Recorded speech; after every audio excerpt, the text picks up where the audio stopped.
Do you turn the lights on, please? Thank you. So what would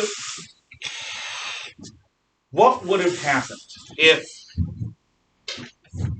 Harold had had more time between the Battle of Stamford Bridge and the Battle of Hastings?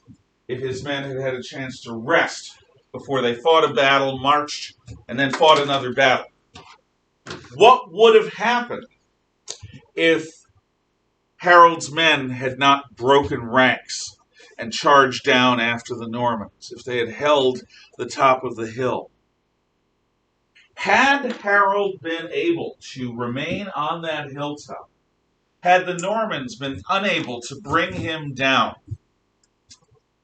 had they been able to hold the line that day,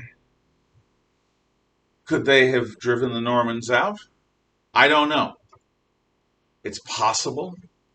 It's possible also that William might have been killed, and had William the Conqueror been killed, he would not have become William the Conqueror, which is how he's known to history. William, bastard Duke of Normandy, is William the Conqueror.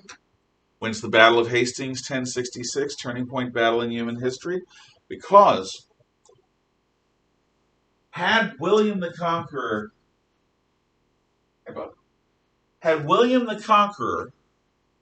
not become the ruler of England, England would have remained a fairly weak, wealthy country, sleepy country in Northern Europe. England might have ended up like Denmark or Norway or Sweden after they had become Christianized. In other words, on the periphery of human affairs. But that is not what happened. The Frenchified Vikings that were invited to guard France from Normandy take this wealthy kingdom. The Duke of Normandy, a vassal of the King of France, is now king of a powerful England.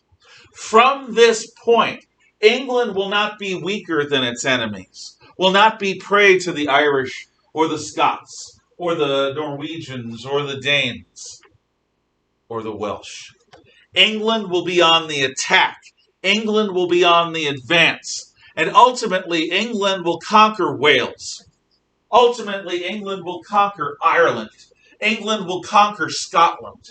And then England will go out and conquer massive areas in North America. They will conquer India. They will conquer Hong Kong and other areas in China. They will build an empire in the 1800s upon which the sun never sets. They will have territory on all sides of the planet, and they will control a fifth of the world and a quarter of the world. I always get these confused, so I'm just going to say. They either end up controlling a fifth of the world's people and a quarter of the world's landmass, or a quarter of the world's landmass, or a quarter of the world's people and a fifth of the world's landmass. Either way, they become the biggest empire in human history. They are also the foundation of the United States of America. There's a reason we speak English in this country and not some other language. Our Constitution is rooted in English ideas of freedom. England is going to be one of the great nations of the modern world. Even to this day, England is one of the great nations of the world. And that would not have happened without the Norman conquest.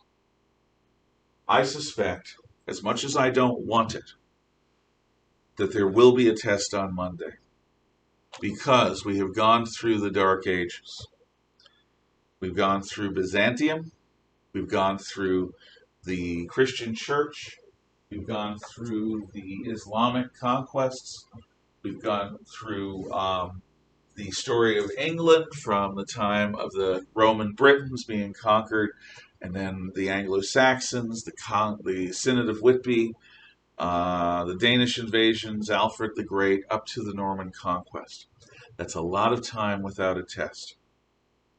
If for whatever reason I decide not to and give you a day to either do another activity about the Dark Ages, yeah, you know what? I'm going to. I don't know what it's going to be. It's not because Daigle asked. Certainly not because Daigle asked. I want you, if possible, to go see the play. If you haven't seen it yet, it's incredible. The plant is terrifying, satanic, and scary.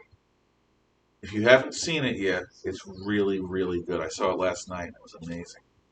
So Monday, there will be stuff going on, but it won't be the exam. The exam will be Tuesday. So be ready for that. And if you get a chance, go see the play. Thank you. Have a good weekend.